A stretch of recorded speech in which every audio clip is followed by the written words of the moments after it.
Va ora in onda la rassegna stampa. Buongiorno Pier Vittorio, a te la linea. Buongiorno Natalia, e allora mi sentite e vedete la condivisione schermo? Sì, tutto perfetto. Perfetto, allora veramente un grandissimo buongiorno alle nostre ascoltatrici, ai nostri ascoltatori, voi che siete sempre dei patrioti innamorati della libertà. E allora ben ritrovati oggi per la nostra rassegna stampa, ovviamente focus soprattutto su queste proteste in Iran, sull'arresto dei coniugi Moretti, vedete titolari appunto qui inquadrati nella prima pagina di oggi di Libero, i titolari del locale Le Constellation a Crans-Montana, in cui è avvenuta la tragedia di fine anno, e poi ovviamente anche la conferenza di fine anno della Premier Meloni, la quale ha affermato dalle toghe scelte che spesso mettono a rischio la sicurezza. E purtroppo quindi ci dobbiamo ancora una volta, no, soffermare su questi temi, su queste, anche su questa sciagura che appunto è accaduta a Crans-Montana, e poi alla fine dobbiamo anche però farvi sentire le tante interviste che abbiamo registrato, perché sentirete intanto l'intervento del consigliere leghista dell'Assemblea Capitolina di Roma, nonché capogruppo della Lega in Campidoglio, ovvero Fabrizio Santori, intervento su quello che è accaduto nella notte di Capodanno nell'area del Colosseo a Roma, con i Maranza che hanno lanciato bottiglie e petardi contro un'ambulanza, e poi fuochi d'artificio ad altezza d'uomo, borseggi, risse nella metropolitana. Come sapete la Lega ha presentato il disegno di legge anti-Maranza, che ovviamente intende proprio rendere più difficile il conseguimento della cittadinanza in Italia e al contempo invece renderne più facile la revoca. E questa proposta di legge è la risposta ovviamente necessaria e doverosa ai tanti crimini che vengono commessi dai Maranza. E poi a seguire l'intervista che abbiamo registrato ieri me e Matteo De Sio. Come sapete Matteo conduttore il lunedì mattina per Radio Libertà del programma Te la rido io l'America, intervista ad Alessandro Boccaletti, consigliere di nomina governativa presso il Consiglio Generale Italiani all'Estero, già nostro ospite, e con loro abbiamo analizzato questa situazione del Venezuela post Maduro. Ma non solo, perché dopo che è avvenuto un change in the regime piuttosto che un regime change, l'amministrazione Trump, in ossequio a questa nuova dottrina Monroe, sta rivolgendo la propria attenzione anche su altri paesi dell'America latinoamericana, quindi Cuba, Colombia e Messico. E poi anche l'intervista agli altri nostri ospiti, quindi il professor Andrea Caspani, storico dell'età contemporanea, direttore della rivista Linea Tempo, e al giornalista Giuseppe Brienza, anche lui, vi ricorderete, già nostro ospite, che scrive su Corrispondenza Romana, Nazione Futura, corazin.org, e abbiamo ripreso questo tema già anticipato la scorsa puntata, ovvero l'8° centenario della morte di San Francesco d'Assisi, patrono d'Italia. Vi ricorderete il governo in carica ha voluto che il 4 ottobre tornasse ad essere festa nazionale, e proprio oggi, 10 gennaio 2026, nella suggestiva cornice della Basilica di Santa Maria degli Angeli in Porziuncola, Perugia, saranno aperte alle ore 10 le celebrazioni ufficiali di questo 8° centenario, 1226-2026, anniversario ricordato anche ieri da Papa Leone XIV nel suo discorso al corpo diplomatico, quello accreditato appunto presso la Santa Sede.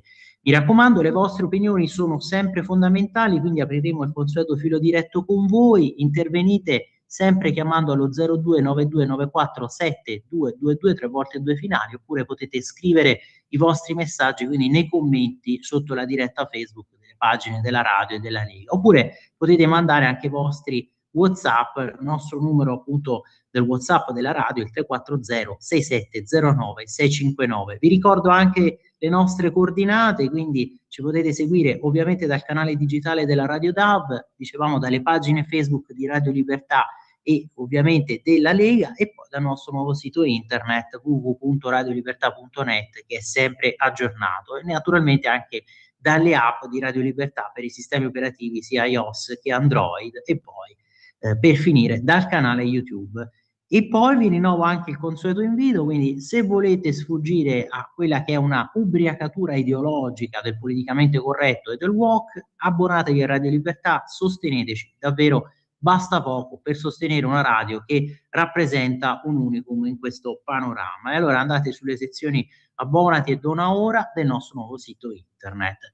E allora abbiamo finito questa parte che immagino anche a volte noiosa, ripetitiva, ma per ricordare le coordinate, come seguirci, come intervenire per chi magari si collega per la prima volta, ci ascolta solo oggi, da oggi. E allora vedete dalla prima pagina di Libero condivisa, come vi dicevo, il programma di fine mandato. Giorgia che svela il piano per il 2026. Qui da Libero, meno tasse, cambio di passo sulla sicurezza e giustizia che spesso vanifica il lavoro di polizia e camere. Sì, perché forze di polizia che si mettono sulle tracce dei criminali, che li arrestano, camere che scrivono nuove norme proprio per consentire l'arresto di questi criminali e poi vediamo che questo lavoro viene vanificato, messo a repentaglio magari da certo lassismo di alcuni magistrati. Il Premier detta l'agenda per l'anno e annuncia nuove leggi. E poi quello che stavamo dicendo appunto su Crans-Montana, Moretti, con l'accento alla francese, no, secondo la pronuncia francese, Moretti in carcere, lei in lacrime. L'interrogatorio e le accuse per il tesoro misterioso della coppia, scusatemi, del rogo, loro che sarebbero scappati, fuggiti con l'incasso della serata. Jacques e Jessica Moretti, proprietari del Constellation di Crans-Montana dal 2015, sono indagati anche per la strana origine del loro patrimonio. E poi l'editoriale di oggi di Mario Secchi, Il buon marinaio e la rotta giusta, quello che si deve seguire, ecco, in questa agenda anche di comunque fine legislatura, visto che alla fine, superato il giro di boa, adesso ci si avvicina anche alle prossime elezioni politiche, non sono così lontane e ovviamente poi si fa un bilancio, no, di quello che si è realizzato. E la stessa Meloni ha detto comunque guardate che sul tema sicurezza io mi ritengo un po' insoddisfatta e qui vedete alla fine cambio di passo sulla sicurezza, vi porto un attimo qui a pagina 2 all'interno, spesso le toghe vanificano il lavoro, la sinistra dalla parte sbagliata, qui vedete in questa conferenza di fine anno e conferenza che sì, di fine anno per ovviamente la valutazione e il resoconto dei risultati che sono stati conseguiti dell'anno che si chiude, ma che si tiene appunto a inizio anno. Il Premier ha svariato dai temi di politica interna, rapporto con Trump, fino ai temi di politica estera, Giorgia che attacca l'Associazione Nazionale Magistrati, campagna referendaria con le menzogne e poi loda Salvini e Tajani, sono fiera di loro. E sull'Ucraina sferza Bruxelles, è il momento che parli con la Russia.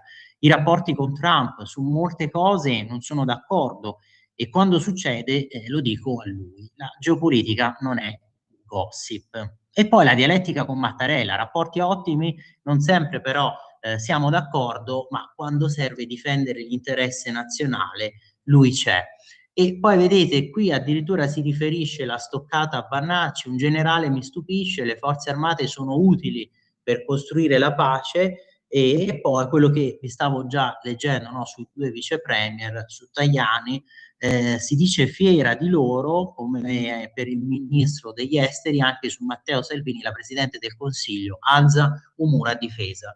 Succede quando sull'Ucraina afferma di non condividere la lettura un po' di parte in base alla quale il leader della Lega sia titolare di un veto putiniano quando si tratta del dossier armi a Kiev. Non siamo una caserma. Altro discorso sono le posizioni di chi nel Carroccio auspica che il decreto non trovi i voti necessari. Il decreto ovviamente per il rifinanziamento delle spese militari a sostegno di Kiev.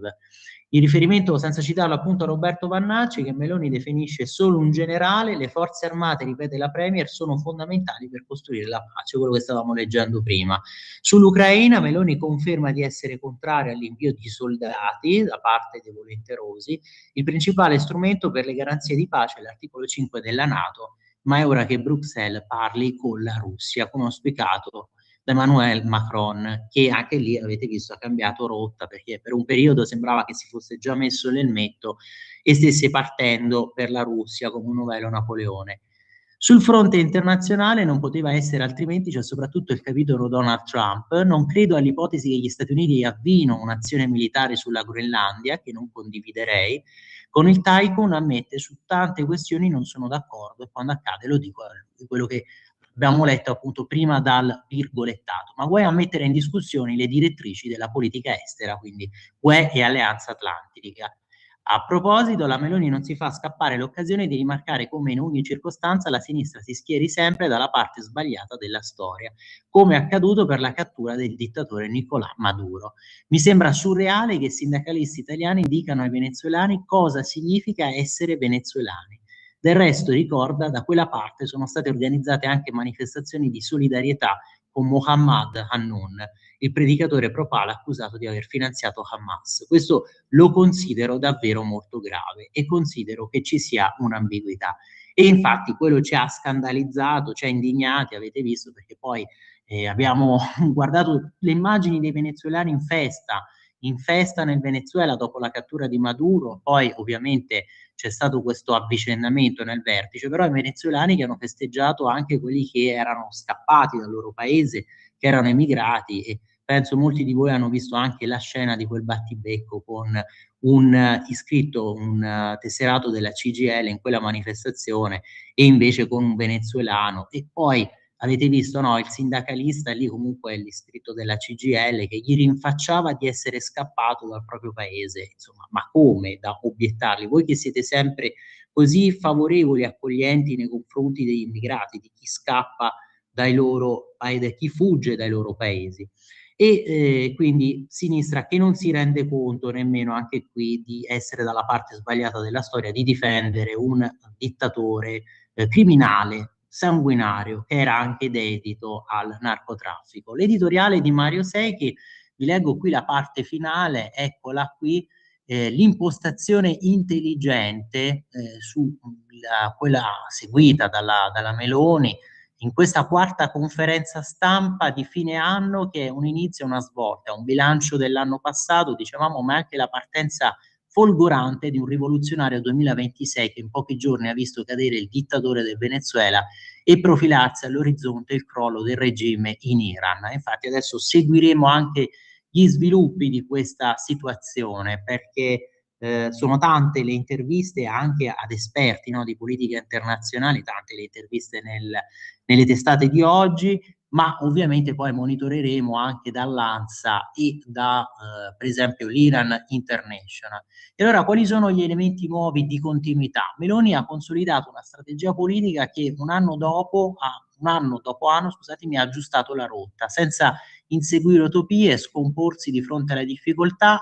La cifra complessiva è sì quella di un esecutivo stabile, più saldo in Europa, ma soprattutto quella di un governo che ha programmato un percorso di legislatura sia nella politica interna che negli affari esteri, concepiti non più come due elementi distinti, visto che alla fine no, compongono lo stesso quadro. È un'impostazione intelligente, contemporanea, che ha consentito all'Italia di superare prove impensabili, dal giudizio delle agenzie di rating alla postura nelle istituzioni internazionali, dalle misure anticrisi alle relazioni con gli alleati. L'Italia non è una grande potenza, ma ha moltissimi pezzi da muovere sulla scacchiera. Meloni ha cercato di usarli tutti, facendo scoprire un paese virtuoso che molti non conoscevano, un mix di hard power e soft power unico, una manifattura esportatrice più forte di quella del Giappone, un patrimonio culturale che è una grande carta nelle partite diplomatiche. Ecco, qui magari si può osservare questo, no? Notare che qui Secchi scrive: l'Italia non è una grande potenza, l'Italia al massimo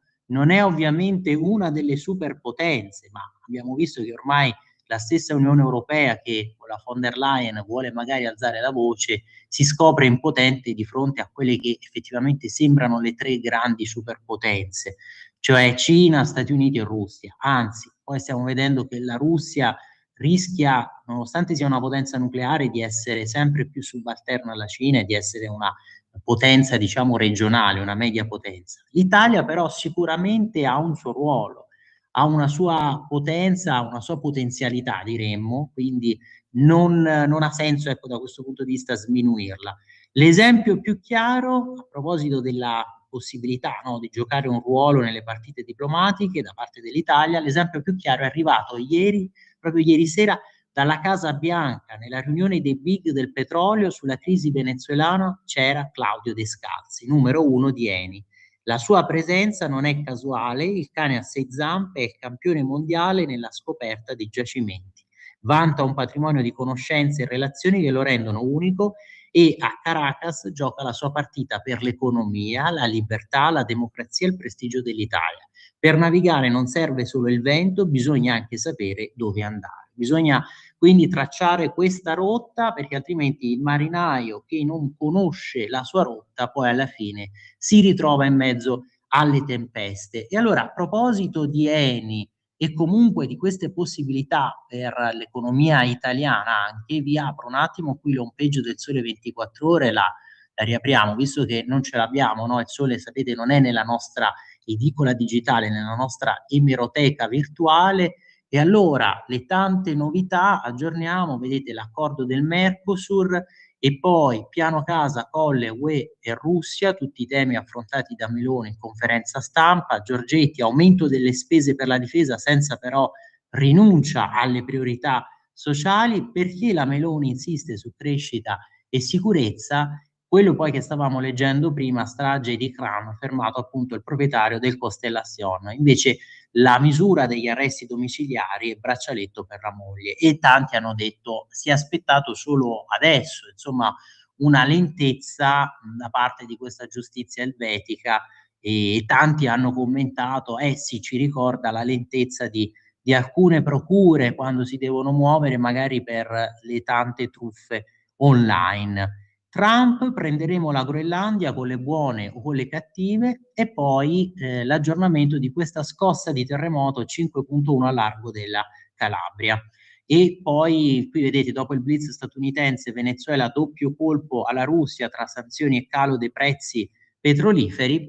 Vi apro anche la home page dell'ANSA, però prima ve la riaggiorno, perché vedete qui la news, diciamo, principale riportata nella prima pagina: terremoto di magnitudo 5.1 a largo di Reggio Calabria, che stavamo leggendo, numerose segnalazioni anche da Messina e da altre zone di Sicilia e Calabria. La protezione civile per il momento nessuna segnalazione di danni. E poi quello che vi stavo leggendo appunto su Tramontanà, fermato il titolare, e poi le garanzie per le compagnie petrolifere in Venezuela da parte di Trump. L'Eni alla Casa Bianca, siamo pronti ad investire. Quello che appunto ci ha ricordato prima Mario Secchi nel suo editoriale, facendo anche capire che poi il ruolo svolto dalla Meloni con questo attivismo, protagonismo, no, anche nello scenario internazionale, negli scenari internazionali, consente all'Eni di essere lì presente, di poter essere protagonista anche lei. Petrolieri alla Casa Bianca, il presidente statunitense che afferma decideremo noi chi lavorerà nel paese. Il Venezuela dal 2019 sottoposto a sanzioni americane possiede, pensate, circa un quinto delle riserve petrolifere mondiali ed era un tempo un importante fornitore di greggio per gli Stati Uniti. Ma io ve l'ho citato prima e allora apriamolo qui, l'Iran International, anche qui riaggiorniamo però un attimo, ve lo metto anche in traduzione automatica, no? Traduzione automatica in italiano dall'inglese. Vedete, il principe esiliato spinge per uno sciopero generale, intensificazioni delle proteste di piazza, e il Dipartimento di Stato americano avverte l'Iran di non mettere alla prova la determinazione degli Stati Uniti sulla repressione delle proteste. E il principe esiliato che appunto chiede che queste proteste continuino e afferma che si sta preparando al ritorno a casa. Sabato il principe iraniano Reza Pahlavi ha invitato i manifestanti a proseguire queste manifestazioni di piazza per altre 2 notti e a occupare i centri cittadini, esortando al contempo i lavoratori del settore energetico e dei trasporti a indire scioperi a livello nazionale. E anche Fox News ovviamente apre con questo tema. Adesso anche qui ve lo riaggiorno. Vedete, intanto c'è questa esternazione, questo intervento: un generale in pensione che esprime una grave valutazione del regime iraniano dopo il commento di Trump. Decine di persone sarebbero state uccise, tra cui bambini, mentre il regime iraniano intensifica le minacce. Poi sapete, dal regime è arrivata anche la sparata contro, veramente un'esternazione quasi farneticante, no? Surreale, tragicomica, su questi manifestanti che sono stati definiti dei vandali al servizio di Trump, che vogliono compiacere Trump. Proteste in Iran, i veicoli bruciano mentre disordine antiregime si diffondono in tutta la nazione. Qui vedete, no, sempre da Fox News, un video sui social media dell'8 gennaio mostra veicoli in fiamme mentre gli iraniani protestano contro l'aumento dei prezzi, il crollo della valuta e si protesta contro la repressione. I disordini nazionali in Iran sono entrati venerdì nel loro 13° giorno con le autorità che hanno imposto un blackout totale di internet, isolando in larga parte il paese dal mondo esterno e intensificando le minacce di dure punizioni. Quindi un regime che, vedete, poi proprio per limitare la circolazione delle idee, del dissenso, per limitare la libera espressione delle idee, arriva a chiudere internet, e sono pochi quelli che riescono poi a collegarsi, magari riuscendo a utilizzare proprio Starlink Starlink di Musk. Allora, a proposito di Iran, io direi apriamo la prima pagina del Tempo di oggi, perché questa poi ci porta anche all'articolo, alla riflessione dell'europarlamentare leghista Cisint, che oggi appunto, anche oggi, scrive sul Tempo a proposito anche di Iran. Allora, vedete, qui andiamo sulla prima pagina del Tempo di oggi, la versione di Giorgia. Qui ancora un resoconto di questa conferenza stampa. Una parte della politica ha sottovalutato il fenomeno, abbiamo visto, no, a sinistra come sono andati a braccetto con Annun. Giustizia, se vince il no non mi dimetto, ma la ANM non dica falsità. Quindi attenzione, se vince il no non mi dimetto. Qualcun altro invece, vi ricorderete, per un referendum costituzionale aveva scommesso tutto, aveva detto: ah, se perdo io mi ritiro dalla politica. Quello lì è Renzi che lo disse, l'ex premier Renzi, che oggi viene intervistato proprio dal Tempo. Infatti poi magari se ci rimane tempo la recuperiamo anche quella, diciamo, di intervista, perché vedete a pagina 6, tanto ve l'anticipo, sul tema anche qui scottante dei dossieraggi, che avete visto come al solito ha ricolpito poi la Lega, no? Questi dossieraggi sempre illegali, una commissione d'inchiesta sui dossieraggi, ci sto, ma la Meloni vada fino in fondo. Matteo Renzi, leader di Italia Viva, sposa la nostra iniziativa che era partita proprio dal Tempo. La vicenda Bellavia mi indigna. L'ex premier a tutto campo, il garante della privacy, inutile carrozzone. Su Landini difende i lavoratori italiani invece dei dittatori sudamericani, e questa stoccata ci sta e la condividiamo, l'abbiamo detto, perché è assurdo che la sinistra pretenda di spiegare ai venezuelani com'è la situazione politica in Venezuela, cosa sia stata la dittatura spietata di Maduro. Il Tempo ha lanciato la proposta di una commissione d'inchiesta ad hoc per capire se si tratti di un vero e proprio sistema di dossieraggio e, nel caso, quanto sia esteso. Lei cosa ne pensa? La domanda dell'intervistatore Dario Martini per il Tempo a Matteo Renzi. Ci sto appunto all'istituzione di questa commissione d'inchiesta sul dossieraggio, ma la questione riguarda la maggioranza. Su questi temi la Meloni vada fino in fondo o ha paura di disturbare il manovratore? Ricordo una Giorgia Meloni giustizialista che aggrediva la mia famiglia e i miei amici. Ora la Premier ha capito che la prossima vittima di certe attenzioni particolari saranno lei e i suoi amici? Se sì, si muova, e una commissione d'inchiesta potrebbe essere molto utile. Mi rendo disponibile a parteciparvi anche personalmente, sarebbe interessante ascoltare certe testimonianze. Ma vi riporto sulla prima pagina qui del Tempo con la riflessione di Daniele Capezzone, sapete, no? Diventato appunto da poco direttore del Tempo, una leader a una coalizione contro un'assemblea scolastica. Insomma, il campo largo, campo minato, definito come un'assemblea scolastica, e definizione che calza a pennello, perché a volte sembrano veramente allo sbando, così appaiono e probabilmente così sono, ma ci sono, si chiede Capezzone. Pensano di intimidirci, per esempio con questi insulti, no, contro di me, contro il Tempo, contro il direttore del giornale Tommaso Cerno, contro il nostro editore, perché gli scappati di casa grillini, in particolare i loro componenti della commissione di vigilanza, si sono abbandonati a una crisi di nervi, un comunicato di insulti appunto contro Daniele Capezzone e contro il Tempo. Pensano di intimidirci? Qui ci sono 2 o 3 elementi che non perdiamo mai. Sentite la calma, il sorriso e soprattutto il filo del discorso. Il tema è lo scandalo di un secondo clamoroso dossieraggio. Non bastava il verminaio del caso Striano, sì, perché veramente un verminaio, no?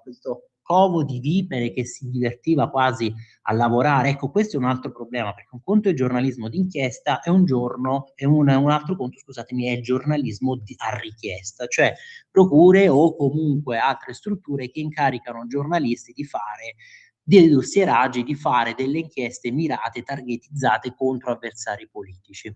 Quindi, per esempio, si è aggiunto il caso dei documenti, oltre a quello del Verminaio, del caso Striano, il caso dei documenti del biconsulente Bellavia, consulente di alcune procure e pure di Report. Noi vogliamo sapere se ci siano stati intrecci indebiti tra inchieste giudiziarie e trasmissioni del servizio pubblico e soprattutto se e come mai siano stati predisposti dossier su persone non indagate politicamente esposte.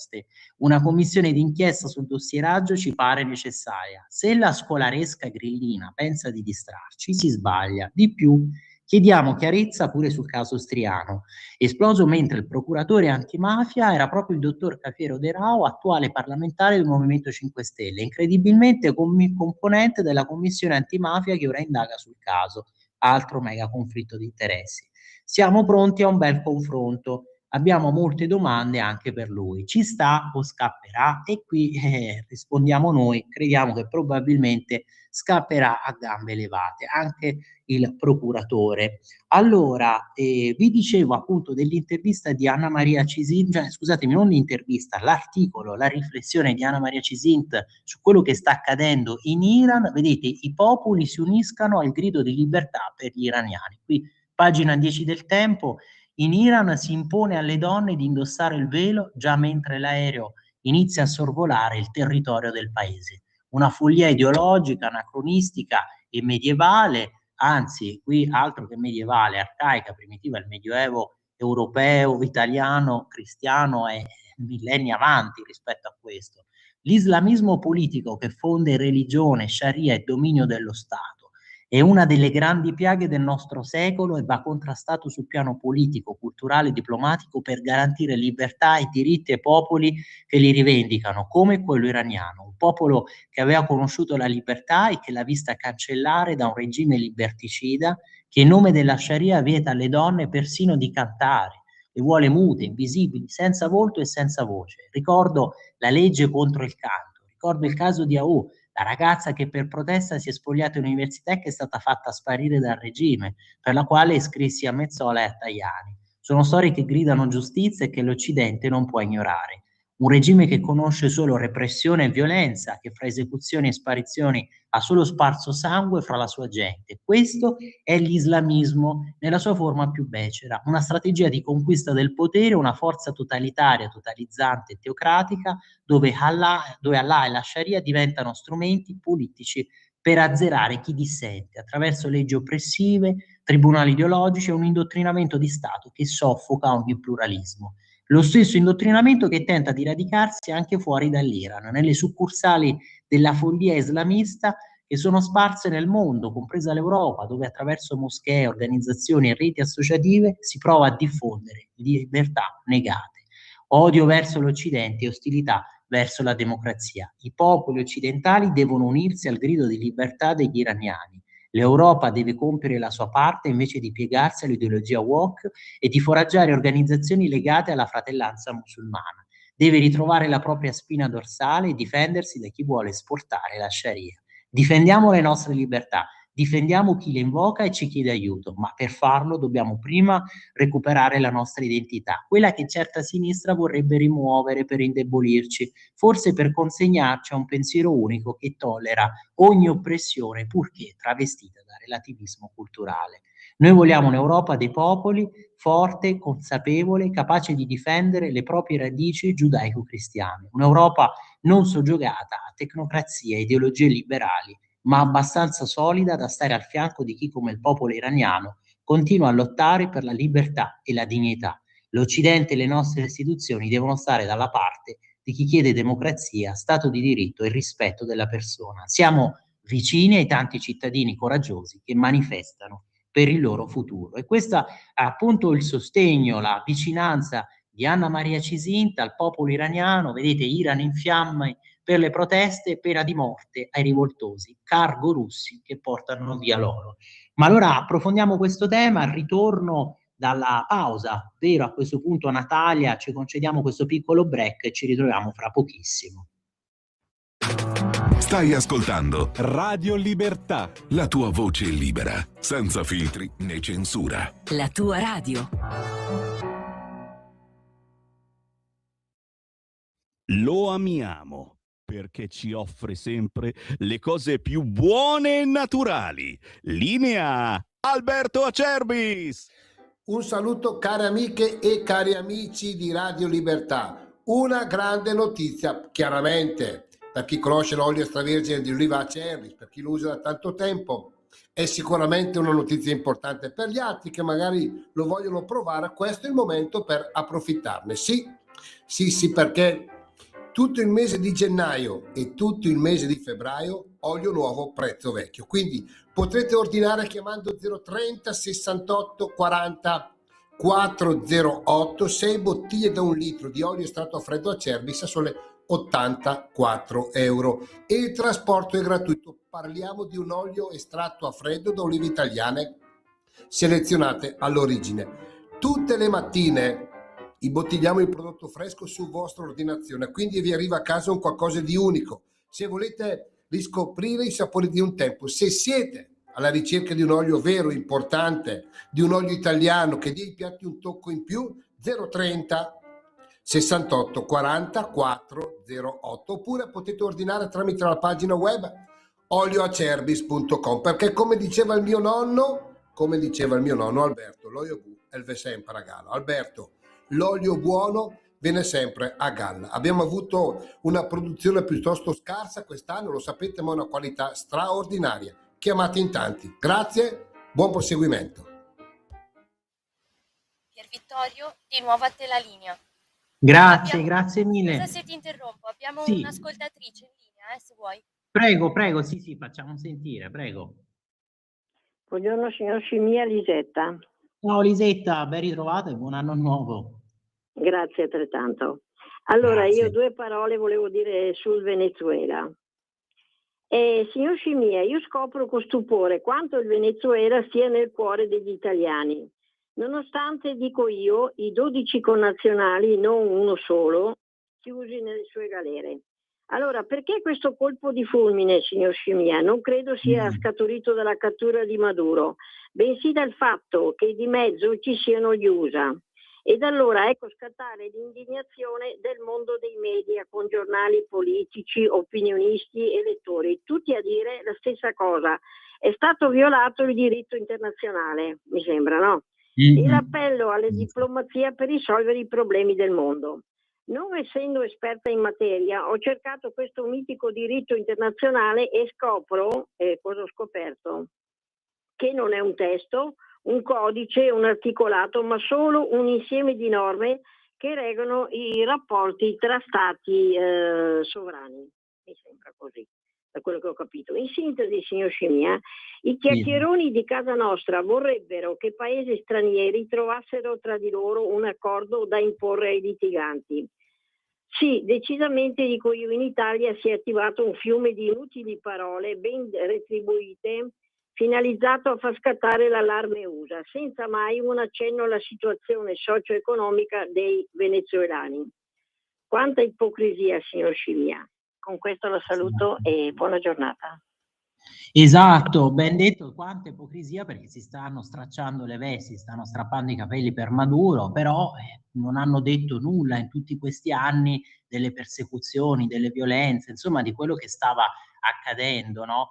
E oggi, per esempio, mi hai anticipato Lisetta, perché questo è il tema, poi leggo anche i messaggi che ci sono arrivati, per esempio da Marco, che sono invece un po' dei messaggi critici verso quello che abbiamo raccontato, riferito anche della conferenza stampa della Meloni. Però, prima pagina della Verità di oggi, perché oggi la Verità ha intervistato con Caversano proprio Federico Rampini, che ha affrontato anche questi temi del Venezuela, di Maduro, della sinistra. Vedete, l'imperialismo statunitense c'è sempre stato, è caduta solo l'ipocrisia. Qui a pagina 9, vedete, dalla prima pagina della Verità, ovviamente intanto il riferimento a questa sottoscrizione per il carabiniere, condannato, vedete, per aver difeso il collega e lui si sfoga, mi hanno distrutto, Crosetto telefona al vice brigadiere condannato.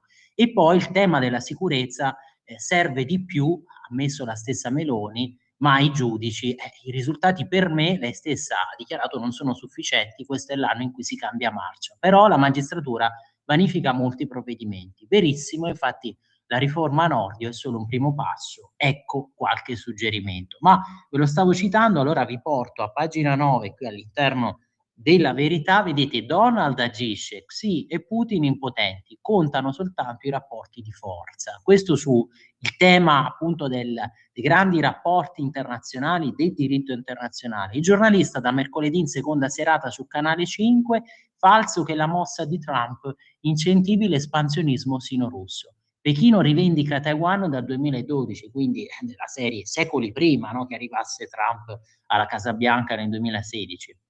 Mosca ha invaso con Obama e Biden. Il tycoon non lascia mano libera al di fuori del suo emisfero, basta vedere gli eventi in Medio Oriente, ma anche il sequestro di quella petroliera, di quel cargo a largo proprio del Venezuela, come fatto notare anche dal nostro direttore Giovanni Saluzzi. Avete visto il suo liberamento su quello, visto che a sinistra si continuava a ripetere che Trump sia completamente asservito a Putin, continua a ripetere questa narrativa, no, mendace. Le ultime mosse, soprattutto il sequestro delle petroliere russe, possono compromettere la trattativa per la soluzione della guerra in Ucraina. Al contrario, Putin capisce solo il linguaggio della forza. La trattativa per l'Ucraina ha infranto l'asse tra Londra e Washington su cui si reggeva la NATO. Starmer è debole, sfiduciato dagli elettori quasi a livello di Macron. Sull'immigrazione ha finito per adottare una linea trampiana. Per la cattura della nave petroliera russa ha messo a disposizione i suoi militari. Fa tutto ciò che è possibile per mantenere un buon rapporto con Washington sulle norme digitali. Londra è più favorevole a Big Tech di Bruxelles. Agli americani non interessa la politica estera. In Europa prevedo il ritorno dell'egemonia tedesca. E poi la conclusione, ma questa è una lunga intervista che vi consiglio proprio di recuperare tutta quanta, se potete, a pagina 9 di oggi della Verità. Molti paesi, anche in Sud America, dal Cile al Perù, forse per reazione allo schema obamiano, stanno spostandosi a destra.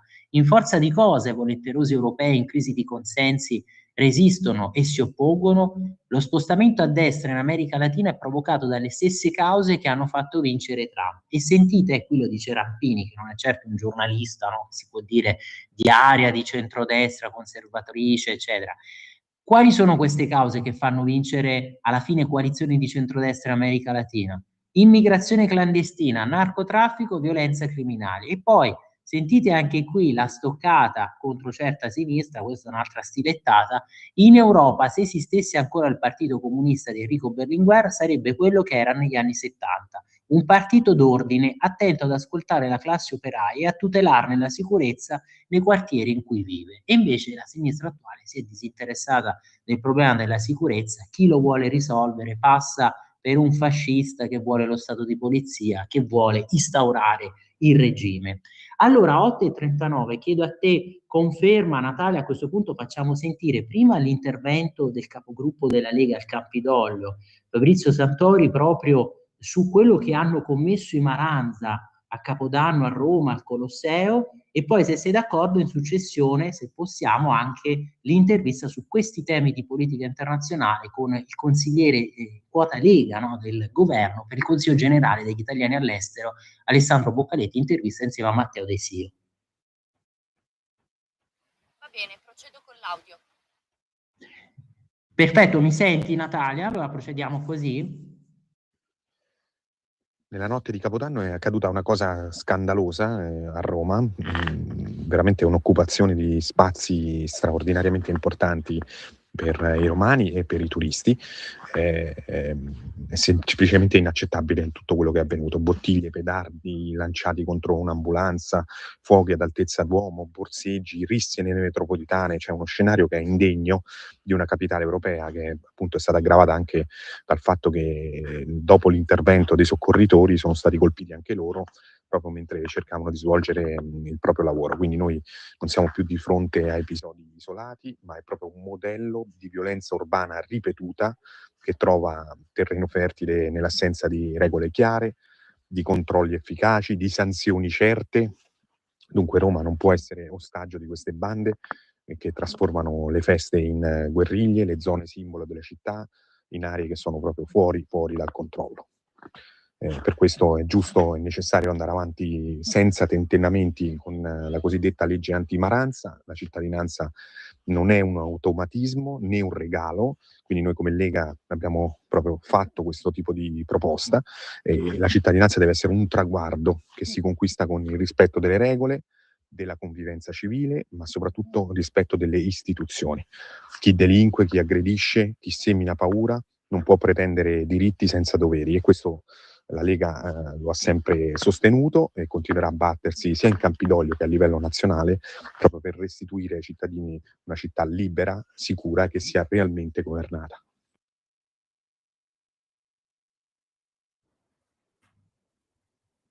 E allora oggi è in collegamento con noi di Radio Libertà Alessandro Boccaletti, consigliere presso il Consiglio Generale Italiani all'Estero, già nostro ospite. Con lui vi ricorderete abbiamo parlato di grandi rotte commerciali nel mondo e anche di molto altro. Grazie per essere di nuovo qui con noi, è sempre un onore per noi riaverti come ospite.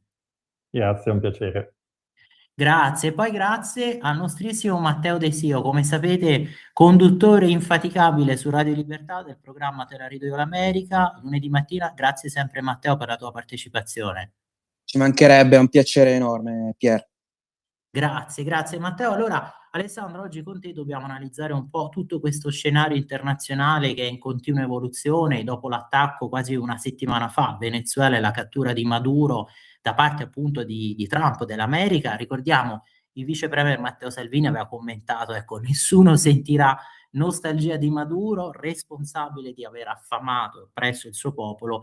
Detto questo, per la Lega la strada maestra per risolvere le controversie internazionali e chiudere i conflitti in corso deve tornare a essere la diplomazia. Ma in realtà abbiamo visto che qualcuno in Italia ha pure provato nostalgia per Maduro, soprattutto a sinistra tra la CGIL. I venezuelani invece in tutto il mondo, no, sono scesi in piazza per festeggiare la cattura del dittatore e Trump con questa mossa non solo vuole assicurare alla giustizia un dittatore spietato accusato di narcotraffico, ma insomma anche ridisegnare tutti gli equilibri geopolitici dell'America Latina e non solo. Forse è una riedizione perfetta della dottrina Monroe. La Colombia, fatto sta che adesso mostra paura, il presidente Petro infatti ha parlato al telefono con Trump e il tycoon ha dichiarato che vuole colpire anche i cartelli della droga in Messico. Infatti, innanzitutto fortunatamente abbiamo un comandante in capo negli Stati Uniti che determina un'azione esecutiva molto molto rapida. Ovviamente il think tank di muoversi nella politica internazionale abbiamo visto da Trump è piuttosto rapido. Prima abbiamo visto con il discorso dei dazi la teoria dei giochi, adesso c'è il principio di Eisenhower anche sta applicando un po' queste teorie nell'ambito di questa sua politica American First. Dove sapete tutti molto bene che insomma vengono messi gli Stati Uniti nell'ambito di una centralità nell'emisfero occidentale. Ecco, l'azione in Venezuela, paese molto interessante, tutti sappiamo molto bene che è uno dei paesi con le più alte riserve di petrolio nel mondo e anche a livello bituminoso per quanto riguarda l'edilizia. Ha determinato l'intervento degli Stati Uniti innanzitutto penso per il discorso dell'invadenza della Cina all'interno del Venezuela stesso, dato che più del 60% di tutto il petrolio venezuelano veniva già esportato in Cina, qualcosa come 375.000 barili all'anno. E tutto questo però era stato determinato prima da un debito del Venezuela dietro le infrastrutture e la logistica che era stata sviluppata dai cinesi nel Venezuela con un debito attuale di oltre 10 miliardi di dollari. Per cui oggi come oggi ci sarà da chiedersi bene, il futuro di questo debito, di questo credito cinese nell'ambito del Venezuela sarà tutto da vedere con la politica American First. Infatti è già notizia di questi giorni che già il Venezuela sta facendo l'accordo che insomma 2 miliardi di barili verranno commercializzati attraverso gli Stati Uniti, per cui c'è questo riposizionamento strategico. Per quanto riguarda le altre distribuzioni minori di questo petrolio, India, Spagna, Singapore e Cuba, però il grosso andava tutto quanto in Cina. Maduro ovviamente adesso è a New York, si sta godendo delle vacanze praticamente, chiamiamole così, ma è anche qualcosa di dovuto perché insomma tutti sappiamo molto bene che c'era l'atto d'accusa degli Stati Uniti del 2020, che potete trovarlo sul Dipartimento di Stato americano, dove praticamente le accuse sono per narcotraffico e, e vari, insomma, e vari crimini a livello internazionale. Non era stato messo nell'ambito della red list dell'Interpol, però di fatto gli Stati Uniti erano a caccia dell'individuo, soprattutto per la sua associazione col cartello del Sol e il cartello Tren de Aragua, che sono i cartelli presenti in Venezuela. Cosa dire? Adesso Maduro avrà il processo negli Stati Uniti, c'è un testimone chiave contro di lui che è Carvajal, ne abbiamo parlato l'ultima volta, che aveva una responsabilità dei servizi e anche dell'interno assieme a Cabello, per cui sarà da vedere, insomma, gli atti d'accusa su di lui sono molto pesanti, credo che farà la fine di Noriega, no? Che poi alla fine morì in carcere, se non erro. Una cosa da dire, la Lega ha partecipato attivamente per quanto riguarda la tutela dei nostri italiani in Venezuela, soprattutto per i detenuti o chi per quali motivi politici doveva anche nascondersi. Grande onore anche alla Lega perché in un certo modo è stata data l'assistenza a una persona che poi è riuscita a uscire dal Venezuela ed è finita in Cile per ricongiungersi con la famiglia. Non posso andare tanto nei dettagli, però insomma è stata un'operazione che veramente ha portato un po' di speranza delle persone che erano veramente disperate. Ricordiamoci che in Venezuela ci sono 160.000 residenti AIRE e quasi più di 1,5 milioni di italo-discendenti. Risultato di tutto questo è che oggi il Venezuela converge verso gli Stati Uniti. Possiamo vedere anche successivamente il secondo paese, la Colombia. Adesso Gustavo Petro andrà a Washington a incontrarsi con Trump dopo le pressioni americane su questo personaggio, che è molto popolare perché era collegato all'M19, che era il movimento popolare di guerriglia dal 1970 al 1990 in Colombia, per cui un uomo popolare con una storia, diciamo, che piace sicuramente molto poco agli Stati Uniti. È molto facile che ci saranno dei cambiamenti anche lì prossimamente. Messico, che dire adesso? Sheinbaum è stata avvisata, se ricordate ci sono 2 bellissimi film che invito tutti quanti a vedere, quelli con Benicio del Toro, che sono Il Sicario e Il Soldado, dove praticamente quelli della DEA vanno dentro in Messico a far fuori i cartelli del narcotraffico, no? Il cartello di Salinas e così via. Per cui anche il Messico ha avvisato. Andando sempre nell'ottica di questo riposizionamento geopolitico, il Canada, tutti sappiamo molto bene, era già venuta fuori quest'estate il concetto di Canada 51esimo Stato, poi dopo vabbè hanno vinto i liberali, però insomma l'influenza americana anche in Canada è molto molto alto. Poi vado avanti col giro della Groenlandia, che è il tema di attualità. È un'area strategica per il controllo delle rotte artiche, questo senza ombra di dubbio. Le risorse diventeranno sempre più accessibili con meno ghiacci. La Russia ha 2 basi nell'ambito dell'Artico per i sottomarini strategici e poi un'altra anche nel Pacifico, nella Kamchatka. E dispone la Russia anche delle navi rompighiaccio nucleari che insomma adesso come adesso vengono molto utilizzate dai cinesi per quanto riguarda la rotta polare artica, che è una rotta, come abbiamo detto, che dovrebbe portare nel pieno della sua funzionalità addirittura 12-15 giorni le merci dalla Cina direttamente in Europa con i porti del Nord Europa. Diventerà un problema non da poco a livello competitivo a livello europeo.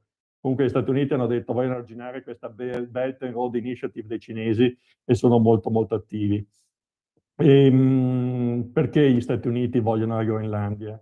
Beh, innanzitutto lo trovano necessario per la difesa USA e il controllo dei sottomarini sommersi sotto i ghiacci, perché oggi come oggi, col discorso che sono sottomarini nucleari, insomma, possono stare sotto i ghiacci per un bel po'. Poi c'è il controllo degli aerei e dei droni e dei missili, una difesa preventiva degli Stati Uniti.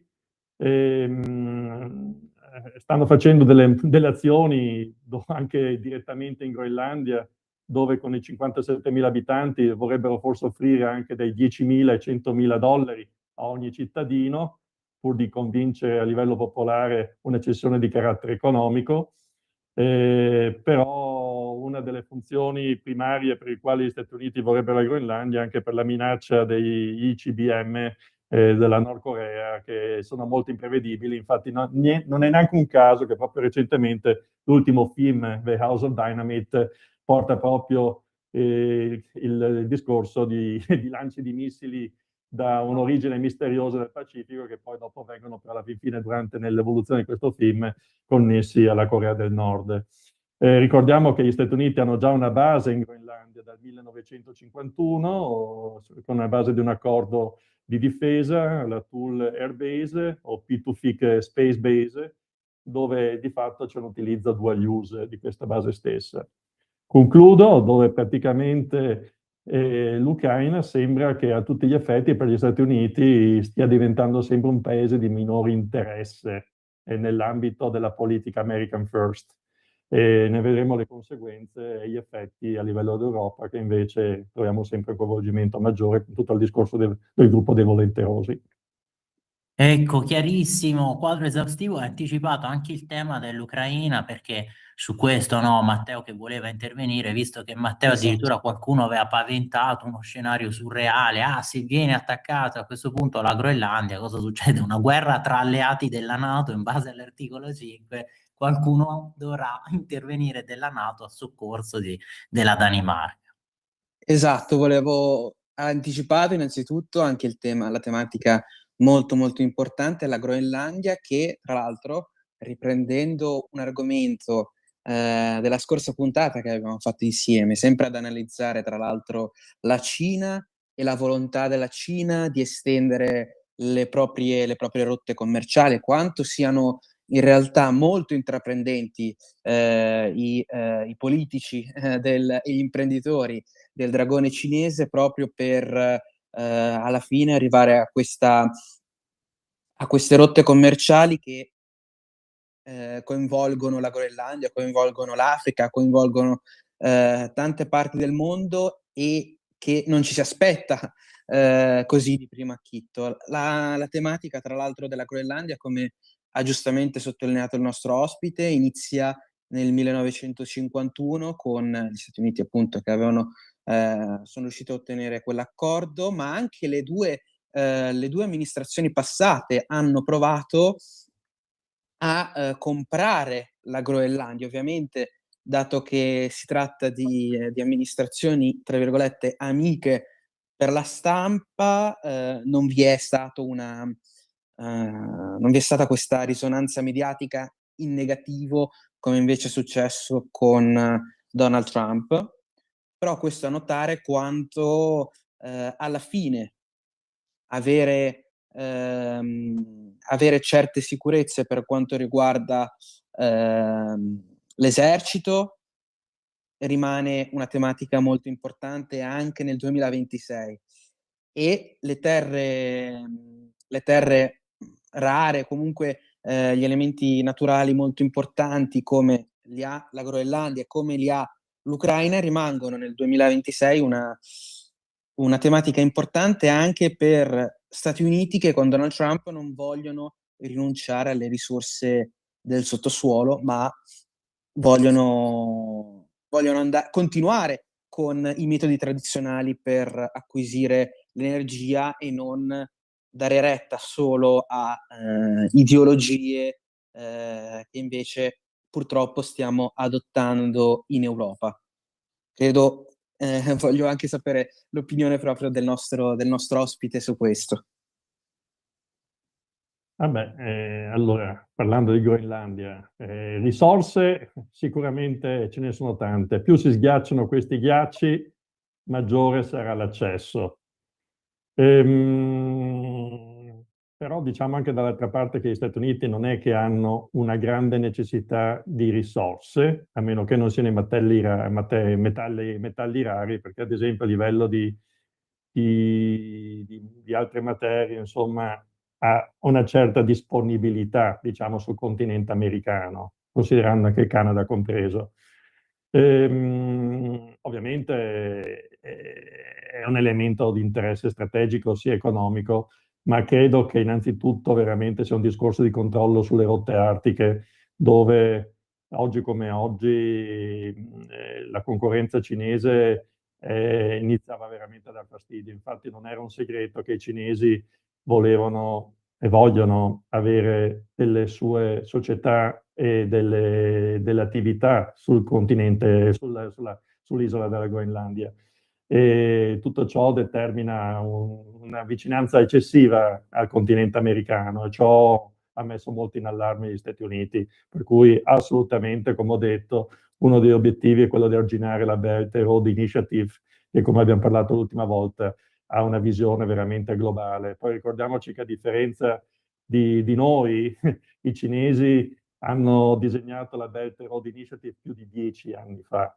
E oggi come oggi ci stiamo ritrovando noi stessi in Europa in una situazione dove troviamo una Cina molto molto sviluppata. Ricordiamoci che ha preso il porto di Pireo, approfittando della crisi greca, sta investendo tantissimo nelle infrastrutture in Europa, sta parlando di logistica, ferrovie, autostrade, e noi rischiamo veramente a livello produttivo industriale di cadere nella trappola dove diventiamo solo un paese di consumo non più produttivo nell'ambito del mercato concorrenziale cinese, per cui assolutamente deve essere arginato. Gli Stati Uniti hanno preso la loro decisione, l'Europa ancora no.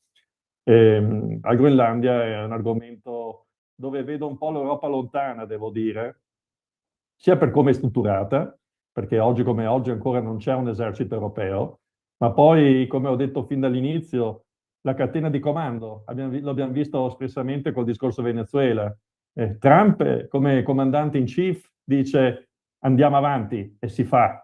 In Europa proviamo a immaginarci anche con l'esercito europeo cosa sarebbe tra Francia, Germania, Polonia, diciamo i grandi paesi, nell'arrivare in un processo decisionale veloce da intraprendere.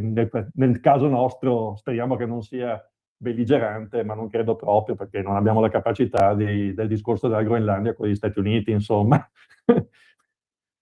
Assolutamente sì. E prima, Alessandro, tu hai citato questo principio di Eisenhower, no? Che viene anche definito come la matrice urgente e importante, un metodo proprio per gestire il tempo e anche per indicare quelli che sarebbero i compiti, tra virgolette, urgenti e quelli invece rilevanti, perché Eisenhower, no, usava ripetere che a volte ciò che è importante e rilevante è raramente urgente e quello che invece è urgente è raramente importante. Quindi, alla luce di tutto questo, no, come secondo te Trump si sta muovendo? Quali potrebbero essere le successive mosse anche in relazione a tutti gli altri, no, componenti di questa scacchiera internazionale? Beh, ritroviamo il principio di Eisenhower, alla fin fine si ricollega molto con la teoria dei giochi già applicata da Trump. Lui dice quanto segue: io vi cambio tutte le carte in tavola, vi creo degli scenari che non vi aspettate. Poi sicuramente io, alla fin fine, avendo una grande forza negoziale, ne esco vincitore, ottengo molto più di prima. Anche il discorso di Groenlandia, non credo che assolutamente si vada, cioè per me è impensabile pensare una guerra con gli Stati Uniti, sarebbe assurdo, no? Però è una grande forza negoziale. Io dico, io la voglio, poi alla fin fine magari ci sarà una mega base americana in Groenlandia, controllano tutto, l'Europa delega tutto quanto agli Stati Uniti e tutti sono felici e contenti e nessuno dirà più niente. Come ha fatto anche un po' adesso col Venezuela, gli ha detto va bene, ti bastona adesso e poi negoziamo. Adesso sta negoziando e come vediamo l'amministrazione venezuelana ha preso talmente tanto paura da come hanno gestito una situazione che veramente da film, per l'efficienza che ha dimostrato, che alla fin fine non è rimasto altro che decidere nonostante ci sia ancora un governo chavista, no? Ha dovuto decidere di piegarsi alla volontà americana, iniziando a dare concessioni sul petrolio e vediamo cos'altro. E poi la bella notizia di questi giorni anche per noi, insomma, che c'è il rilascio dei detenuti politici, perché veramente venivano utilizzati come ostaggio. e notare una cosa, però non se ne parla molto, che il ministro degli interni in Venezuela, Cabello, Diosdado Cabello, che è una persona molto molto potente, era molto vicino a Maduro, in questi giorni è andato in silenzio. Ed era lui quello che aveva arrestato molti dei nostri italiani, tipo Luigi Gasperin, che è stato rilasciato adesso, che poveretto, mi dicevano del carcere addirittura, insomma, oltre che aveva a 77 anni, insomma, sarebbe morto in carcere. Insomma, almeno adesso la libertà ha un prezzo e siamo contenti che insomma ci sono stati questi sviluppi. Eh sì, e comunque l'ultimo fronte che dobbiamo trattare, comunque uno dei fronti che rimane sempre aperto, vero Matteo, è sempre quello Cina-Taiwan e anche lì ci si aspetta di capire le possibili mosse di Trump. Esatto, rimanendo diciamo nel settore militare purtroppo quello che poco si sta sottolineando è quanto la Cina sia aggressiva con Taiwan, ma non solo ovviamente per le dichiarazioni che tra l'altro stanno uscendo fuori nell'ultimo periodo, addirittura proprio quest'oggi hanno dichiarato che Taiwan si tratta di un affare interno e si tratta tra l'altro di un territorio di loro proprietà che devono, tra virgolette, semplicemente riprendersi. Ma parliamo di Taiwan, che è anche ovviamente importantissimo per quanto riguarda le tecnologie e il rischio, nel caso la Cina si riprende Taiwan, ovviamente è un possibile conflitto perlomeno locale con gli Stati Uniti, che hanno sempre dichiarato, a prescindere dalle amministrazioni, che vogliono proteggere lo Stato asiatico. Ma anche la questione ovviamente che riguarda le nuove tecnologie, perché i chip e tutto ciò che ovviamente la Cina ha investito sul proprio territorio e anche all'esterno, e che hanno anche a disposizione i taiwanesi, e rischiano poi i cinesi di escludere le aziende della Silicon Valley americane in un importantissimo mercato come è quello dell'intelligenza artificiale, per loro ovviamente, e anche per semplicemente, tra virgolette, anche qui in questo caso semplicemente, anche per quanto riguarda gli smartphone oppure le macchine elettriche o tantissime altre strumentazioni molto importanti che possono essere costruite con i chip che gli Stati Uniti, ma non solo, l'Occidente riesce a comprare a Taiwan. Eh sì, Alessandro, infatti, secondo te, ecco, credi che effettivamente poi la Cina con queste dichiarazioni abbia anche aggravato l'escalation, no? Continuando a ripetere, ma Taiwan è affare nostro. Sicuramente sì. Adesso vediamolo un po' un attimino col discorso delle aree di influenza. Ok, la Cina ha determinato un suo network di logistica infrastrutturale a livello mondo, investendo molto in Sudafrica, in Africa, in Europa stessa, in Russia, nel Pacifico, soprattutto nel sud-est asiatico, e in Sud America. Vabbè, in Sud America adesso si ritrovano tagliati fuori, credo, perché diventerà molto più difficile. Vediamo un po', c'è il discorso Brasile, però insomma, ovviamente il scenario sta cambiando.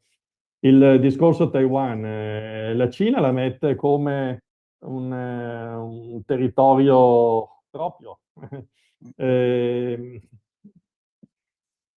Arrivare a un conflitto militare è controproducente anche agli stessi cinesi. Anche loro, non voglio dire, forse stanno un po' giocando anche loro con una specie di teoria dei giochi a livello territoriale, perché gli Stati Uniti l'hanno detto molto chiaro che insomma Taiwan in un certo senso sotto un protettorato degli Stati Uniti a livello militare, per cui un confronto diretto poi a chi porterebbe vantaggio? A nessuno, e questo è il punto. Per cui da capire un po', ci sarà un po' questo tiramolla al momento, vediamo un po' cosa succede. Ovviamente quando si è un po' nella situazione di tiramolla tutto diventa possibile, ma a differenza, diciamo, in zona di una Nord Corea che è imprevedibile, la Cina è più prevedibile, penso, a livello a livello militare, che insomma non vorrà mai avere un confronto militare. Al momento stanno giocando a livello di superpotenze. Per cui vediamo, è una situazione da osservare, ma ovviamente nel Pacifico stesso anche gli Stati Uniti hanno una bella presenza, anche perché loro stessi si affacciano sul Pacifico. Assolutamente sì. E allora grazie per questo che ci avete detto, perché poi alla fine sfata un po' i falsi miti di questa opinione pubblica che è un po' pigra, assuefatta, certe verità preconfezionate per cui Trump sarebbe il cattivo con il tupè. Quindi grazie ancora ad Alessandro Boccaletti e a Matteo De Sio e speriamo veramente di riavervi presto per continuare poi a seguire l'evoluzione di tutte queste vicende. Grazie Sempre al nostro disponibile. ospite, che è sempre molto gradito. Grazie, è sempre disponibile ed è un piacere. Grazie a voi. Grazie. Radio Libertà. Veniamo da una lunga storia e andiamo incontro al futuro con spirito libero per ascoltare tutti e per dare voce a tutti. Pier Vittorio, di nuovo a te la linea. Grazie Natalia. Allora, questo approfondimento di oggi che avete visto sui temi comunque di politica internazionale, stiamo seguendo anche quello che accade appunto in Iran, ma Natalia, a questo punto, se sei d'accordo, facciamo subito sentire anche l'altra intervista per questo anniversario rilevante, questi 800 anni dalla morte di San Francesco d'Assisi. Oggi si aprono proprio queste cerimonie ufficiali per un anniversario così rilevante. Ricordiamo anche che il governo in carica ha voluto che appunto il 4 ottobre tornasse ad essere festa nazionale, la festa di San Francesco d'Assisi. Allora, se sei d'accordo, Natalia, la facciamo subito sentire l'intervista e poi ci troviamo in conclusione.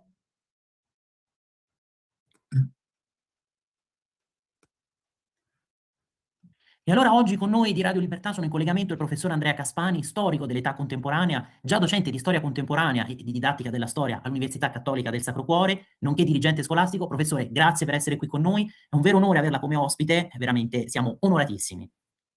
Grazie a voi, sono lieto io di partecipare a questa trasmissione perché ritengo che la nostra rivista Linea Tempo, che è nata tanti anni fa ma che ormai da 12 anni è sul web, quindi raggiungibile da tutti gratuitamente attraverso il sito www.lineatempo.eu, è una rivista che vuole essere al servizio della ricerca storica della verità e a partire da un orizzonte e da una prospettiva che nasce dalla fede. E quindi in questo senso come dire, si è dotata anche di un nutrito corpo di docenti universitari rilevanti sul piano scientifico e nello stesso tempo ha un'attenzione particolare, vuole avere un'attenzione particolare al mondo della scuola, al mondo dell'educazione, perché noi riteniamo che sia fondamentale che la dimensione storica faccia parte del momento formativo dei nostri giovani e vorremmo sempre di più che fosse realizzata attraverso un percorso sine ira ac studio, cioè serenamente, approfonditamente, senza false polemiche, ma appunto animati sempre dalla ricerca della verità che, come tutti noi sappiamo, non è in nostro possesso, ma a cui tutti noi aspiriamo. Ecco, verissimo, il tema proprio poi dell'insegnamento a scuola, nell'università, perché questo è un tema che poi vorrei affrontare anche con Giuseppe Brienza, che è in collegamento anche lui con noi. Allora veramente grazie anche a te Giuseppe, ricordiamo Giuseppe Brienza che scrive su Corrispondenza Romana, Nazione Futura, corazzino.org, è sempre un piacere averti con noi. Grazie per Vittorio, un saluto a tutti gli ascoltatori. Grazie Giuseppe. E allora professore, come anticipato, no? Oggi affrontiamo questo tema di uno storico centenario, esattamente l'8° della morte, del transito di San Francesco d'Assisi, 1226-2026. San Francesco, un gigante della fede e della storia cristiana, uno dei santi più celebrati, amati nella storia. E avevamo già anticipato questo argomento nella scorsa puntata con Giuseppe Brienza, commentando anche il suo articolo per Corrispondenza Romana. Tu Giuseppe avevi proprio scritto che il 10 gennaio 2026, questo sabato, nella suggestiva cornice quindi della Basilica di Santa Maria degli Angeli in Porziuncolo a Perugia, saranno aperte alle ore 10 le celebrazioni ufficiali di questo 8° centenario. Ma fra le altre iniziative che in questi giorni vogliono celebrare un anniversario così rilevante per la nostra storia, va segnalato proprio l'ultimo numero della rivista digitale Linea Tempo, che lei appunto professore dirige, prima ce l'ha ricordato, ultimo numero che è appena uscito, quello del 41 dicembre 2025, alle pagine proprio da 138 in poi, ed è disponibile anche gratuitamente online. Allora, cito proprio le parole di te Giuseppe, il fascicolo ospita un ampio, ricco dossier intitolato Francesco attraverso i suoi scritti, composto da 14 contributi di taglio religioso, culturale, storico. Professore, perché ha scelto di trattare questa esperienza unica di San Francesco approfondendo proprio il corpus dei suoi scritti? Perché ricordiamo ad esempio il suo Cantico delle Creature fu annoverato tardivamente nelle storie letterarie e infatti sia il positivismo laicista che l'idealismo di Croce per esempio lo avevano sminuito. Croce riteneva che letteratura e preghiera vadano collocati su piani differenti. Certo, allora grazie della sua introduzione molto precisa. Allora, infatti c'è un motivo profondo per cui noi, che facciamo solo 3 numeri all'anno, appunto quello del dicembre, quello della primavera, quello dell'estate, abbiamo deciso di dedicare questo numero di questo ultimo dicembre proprio a San Francesco, perché siamo proprio a cavallo tra l'anniversario del 2025, no, del cantico, e l'anniversario definitivo, potremmo dire, di 800 anni del transito. E perché abbiamo puntato molto sulla figura di San Francesco? Perché noi pensiamo che molte volte San Francesco sia equivocato. Quante volte nel corso del Novecento San Francesco come dire, ha ricevuto attestati di, diciamo così, di lode molto estemporanei, alcuni addirittura estetizzanti, basti pensare ad Annunzio, no? Come dire, ma come dire, altri invece profondamente ideologici, che hanno trasformato magari Francesco in un proto-ambientalista, no? O proto-animalista addirittura. Ecco, noi proprio perché amiamo la ricerca della verità storica, abbiamo approfittato del fatto che nel nostro comitato scientifico c'è la professoressa Maria Pia Alberzoni, no? Grande docente di medievistica della Cattolica ed esperta in particolare delle fonti francescane e di Santa Chiara. Infatti il suo articolo nel nostro numero è dedicato proprio agli scritti di Francesco rivolti a Santa Chiara, per coinvolgere alcuni tra i migliori specialisti di Francesco, a partire da una prospettiva che è di solito trascurata. E cioè, qual è la prospettiva? La prospettiva è che per conoscere storicamente San Francesco bisogna partire dai suoi scritti. Noi siamo fortunati perché il corpus degli scritti di Francesco, scritti diretti, addirittura ci sono 2 biglietti autografi suoi, oppure scritti formulati appunto come il testamento, le regole o le ammonizioni, per non parlare delle lettere e delle preghiere, no, come dire, sono numerosi, molto più numerosi dei santi coevi. Basti solo pensare che di San Domenico noi conserviamo solo una lettera inviata appunto a un convento di Madrid. Cioè, quindi perché? Perché è stato dimenticato per secoli, direi, no? Come dire, il fatto che per conoscere Francesco storico bisogna partire dai suoi scritti, ma perché avevamo una grande ricchezza di fonti agiografiche. Però come possiamo facilmente immaginare, senza inoltrarci nella complessa questione francescana, no? Come dire, le fonti agiografiche comportano tutta una serie di problemi, no? Di priorità, di datazione, di come dire, superfetazione di alcuni aspetti, no? Dell'esperienza di Francesco. Allora ecco perché è così importante oggi, nel momento in cui, grazie a una serie di ricerche di grandi studiosi che vengono qui presentati nel nostro dossier, in particolare anche nel primo intervento che abbiamo scritto insieme io e la professoressa Alberzoni, adesso che in qualche modo si è risolta la questione francescana e si è riscoperto che il Francesco storico si può raggiungere, ecco allora che sarebbe secondo noi importantissimo, no? Come dire, riscoprire l'autenticità dell'esperienza francescana, no? Proprio a partire dai suoi scritti. Soprattutto, mi viene da dire, così per fare un accenno, no, attualizzante, nel momento in cui i 2 testi più diffusi attualmente su San Francesco, quello di Barbero, no, e quello di Cazzullo, in modi diversi non utilizzano fino in fondo il discorso degli scritti. Quello di Barbero sembra appunto essere soprattutto una disamina, no, come dire, delle differenti letture che i vari testi agiografici hanno sviluppato su Francesco, e quindi sembra quasi far dubitare che si possa raggiungere l'autentica esperienza storica di Francesco. Quello di Cazzullo addirittura sembra quasi non tenerne conto degli scritti, perché è, come è ovvio, dato che è un grande giornalista, è uno scritto molto, come dire, interessante, come dire, per certi versi avvincente, ma basato tutto sulle fonti agiografiche. Ecco, noi chiediamo, vorremmo appunto chiedere a tutti e soprattutto anche a chi è nel mondo della scuola di far lavorare gli studenti, le persone, gli appassionati, no, dell'esperienza di Francesco, di lavorare su ciò che è all'origine dell'esperienza di Francesco. Chiaro, chiarissimo. E professore, poi bisogna anche ricordare che il poeta Davide Rondoni, che è stato appunto uno dei fondatori del Centro di Poesia Contemporanea all'Università di Bologna, è stato nominato dal governo Meloni come presidente proprio del Comitato Nazionale per le celebrazioni del centenario, e lui aveva definito San Francesco la creatura più rivoluzionaria della nostra epoca. Ma sostanzialmente cosa di lui era estremamente rivoluzionario? Questa verità, questa spoliazione totale di sé, o forse il fatto che lui si sentisse posseduto da una verità ancora più grande delle sue stesse forze, no? Delle sue energie? Ma guardi, secondo me appunto il Davide Rondoni, proprio perché è un poeta, è molto acuto nel approfondire, come dire, le esperienze che incontra, quindi sono stato molto contento che sia stato nominato lui, no, come dire, a capo del Comitato per le celebrazioni, no, di San Francesco. E questa sua espressione, cioè la parola creatura, è la parola fondamentale per comprendere San Francesco e anche la sua attualità.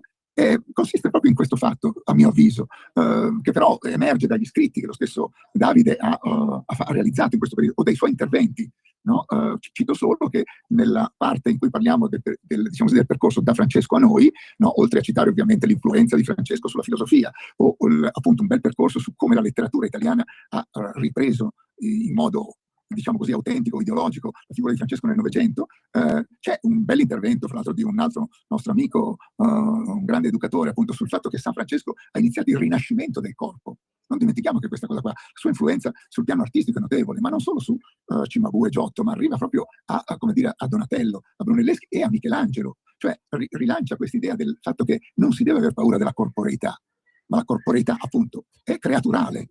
E questo lo dice bene Rondoni quando, presentando una mostra appunto avvenuta, che noi documentiamo, avvenuta a Padova tra settembre e ottobre, dice che la parola creatura rimanda appunto ovviamente al creato, rimanda cioè al fatto che Francesco vive un rapporto strutturale con la realtà. Lui non vuole fare una teoria, vuole entrare in rapporto profondo con la realtà. Ma qual è la caratteristica della realtà? È quella di essere generata da una fonte misteriosa. E questa fonte misteriosa è quella che lui, come dire, desidera incontrare fino in fondo. No? Cioè, e questa fonte misteriosa è proprio Dio, cioè la parola creatura. Perché è la parola più rivoluzionaria? Perché dice che io non sono mio, no? Ma io sono fatto da un altro che fa me e tutto il mondo. E quindi ogni circostanza può essere occasione di lode verso quest'altro. Ecco la grande fama e la grande bellezza del cantico di Frate Sole, no? Per cui si può lodare perfino solo la nostra morte corporale, perché ogni aspetto della realtà rimanda a colui che ci ha creato. Eh sì, e questo è molto cristiano e forse anche molto tomistico, ma magari rischio di sbagliarmi.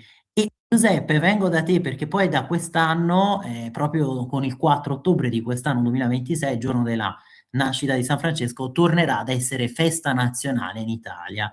Una legge che è stata tanto voluta da questo governo, che è stata approvata quasi all'unanimità dal Parlamento e insomma entrerà in vigore proprio in occasione di questo 8° centenario della morte del Santo di Assisi. Ecco, questa circostanza può finalmente condurci a riscoprire anche nelle scuole, nelle università, magari anche nei media, quelli pubblici che devono offrire un servizio, a riscoprire quelle radici cristiane di cui ci siamo occupati, no? Anche la scorsa puntata citando il discorso di Giovanni Paolo II, no? L'atto europeistico a Santiago de Compostela, con quelle parole: Europa, torna a vivere dei valori autentici che hanno reso glorioso la tua storia e benefica la tua presenza negli altri continenti.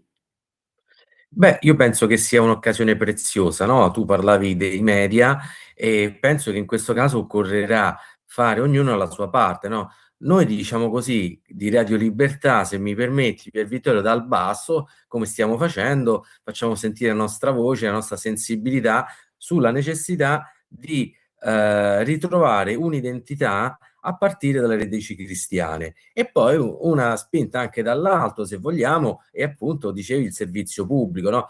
Quale migliore servizio pubblico, quello da parte della RAI, di fare eco e informazione, cultura sulle tantissime iniziative dedicate a una delle figure fondative dell'identità italiana, forse la principale. Questa è una citazione del nostro Presidente del Consiglio, Giorgia Meloni, che il 4 ottobre scorso, appunto in occasione della festa di San Francesco, lo ha definito, e cito testualmente, un italiano che ha forgiato l'identità di un intero popolo.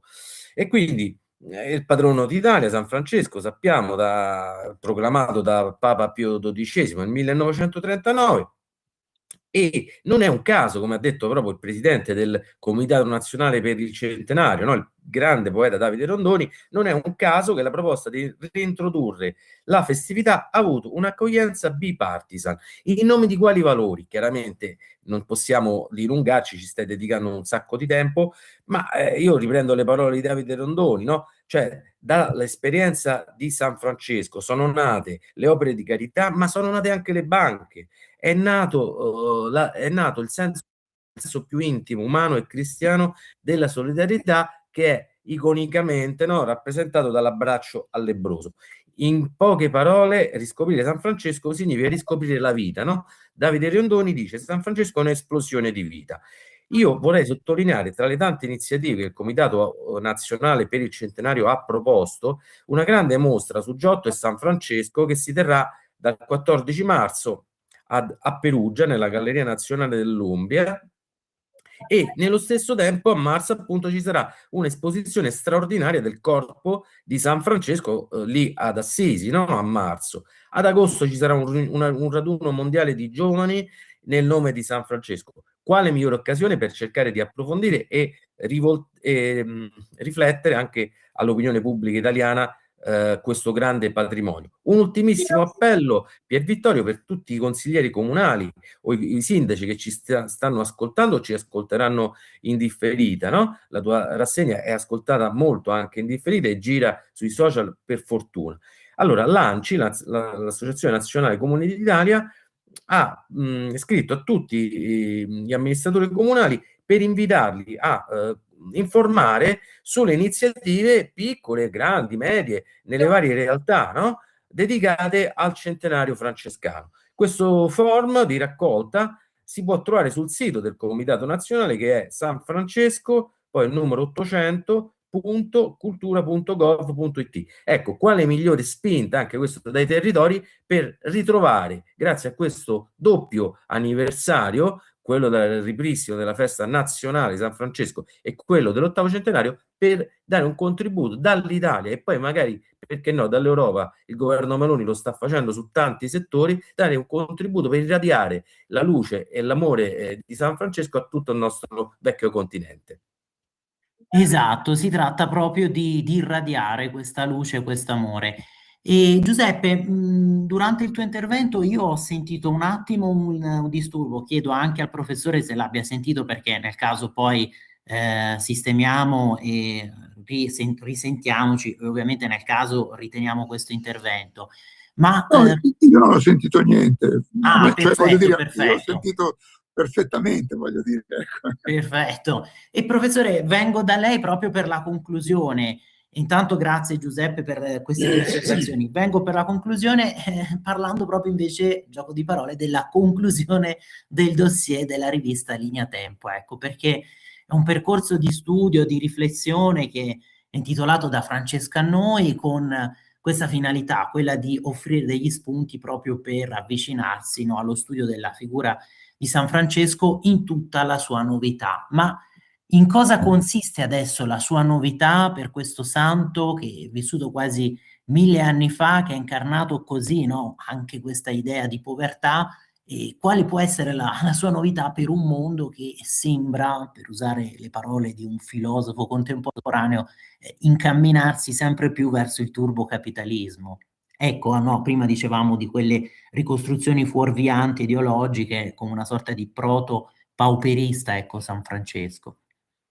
Ma dunque, a mio modesto avviso, come dire, il messaggio di Francesco, che continua a rimanere attuale, non solo appunto, come è stato detto prima, ha forgiato per buona parte, diciamo così, no, la storia anche del nostro paese, e non solo del nostro paese. Non dimentichiamo che il francescanesimo si è diffuso, no, in tutta Europa in una maniera assolutamente incredibile e rapidissima.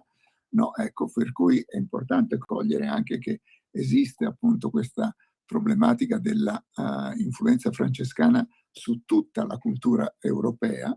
Ecco, appunto, dicevo, secondo me è l'importanza è proprio questa, riscoprire che una persona come è stato Francesco, che non aveva una grande cultura di scuola, però è diventato colto letteralmente, perché se leggerete i nostri contributi, soprattutto la prima parte di questi grandi specialisti, coglierete come, diciamo così, il suo continuo pregare, il suo continuo dialogare, il suo continuo inventare un'esperienza cristiana comunitaria, non un ordine gerarchico, quindi in un dialogo continuo con i fratelli, no? Che l'hanno seguito, no? Questa cosa qui l'ha reso un uomo, come dire, una persona colta di che cosa? Del nutrimento della realtà e della capacità di aiutarci a cogliere sempre di più le caratteristiche fondamentali di ciò che può mettere insieme le persone.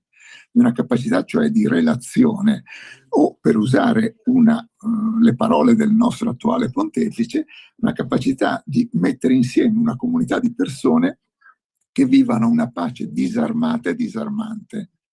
E questo spiega, a mio sempre modesto avviso, il segreto del francescanesimo, che pur nelle fatiche sappiamo tutti, no? Le divisioni, i contrasti anche interni, no? All'ordine, ha continuato a generare e a produrre, no? Come si diceva prima, opere, personaggi santi, no? Fino ai giorni nostri, e quindi può essere una grande fonte di ispirazione per scoprire che come dire, affidarsi a Dio non è rinunciare alla libertà, ma è viverla fino in fondo, e anzi è ciò che permette di far scaturire una vera proposta culturalmente capace di coinvolgere le persone in un cammino sempre più deciso verso la verità di sé e del mondo.